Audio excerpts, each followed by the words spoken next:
পরিসংখ্যান হোক কিংবা যে কোনো মানদণ্ড, সাকিব আল হাসান বাংলাদেশ ক্রিকেটের সবচেয়ে বড় তারকা, এটা যে কেউই মানবে। বিপিএলেরও সবচেয়ে বড় তারকা সাকিব। 4 বার তিনি টুর্নামেন্ট সেরা হয়েছেন, সবচেয়ে বেশি উইকেট, অনেক রান করেছেন তিনি, 2 বার শিরোপা জিতেছেন।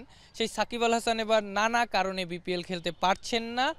সাকিব মাঠে নাই, সাকিবের প্ল্যাকার্ড সম্বলিত যেসব দর্শক সাকিবের প্ল্যাকার্ড নিয়ে মাঠে আসছিলেন, চট্টগ্রামে দেখা গেছে তারা সেই প্ল্যাকার্ড নিয়ে ঢুকতে পারছিলেন না। অর্থাৎ কোনো না কোনোভাবে গ্যালারিতে কিংবা মাঠে সাকিব যেন থাকতে না পারেন, অনেকটা সেই ব্যবস্থা।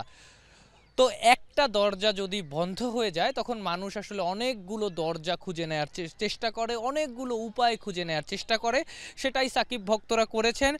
এই চট্টগ্রামের জহুর আহমেদ চৌধুরী স্টেডিয়ামে যখন চিটাগাং কিংস এবং ঢাকা ক্যাপিটালস খেলছে, তখন 4-5 জন দর্শক তাদের শরীরে সাকিবের নাম লিখে এসেছেন। একজন এস লিখেছেন, একজন এইচ লিখেছেন, একজন এ কে লিখেছেন, একজন এ লিখেছেন, একজন আই লিখেছেন, একজন বি লিখেছেন। অর্থাৎ প্ল্যাকার্ড হয়তো ছিনিয়ে নেওয়া যাবে, ওই যে শরীরে ওই যে জার্সির নিচে দর্শকরা যে নাম লিখে এসেছেন ওটা তো মুছে ফেলা যাবে না, ওটা হয়তো চেকও করতে পারেননি নিরাপত্তা কর্মীরা কিংবা সিকিউরিটি যারাই ছিলেন। তো এরকম একটা ঘটনা প্রায় 13-14 বছর আগে দেখা গিয়েছিল একটা বিশ্বকাপে।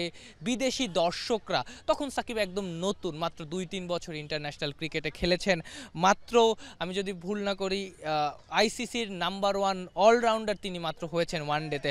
তো ওই সময়ও বিদেশি দর্শকরা সাকিবের নাম লিখে এসেছিলেন গায়ে, কেউ এস লিখেছিলেন, কেউ এইচ লিখেছিলেন।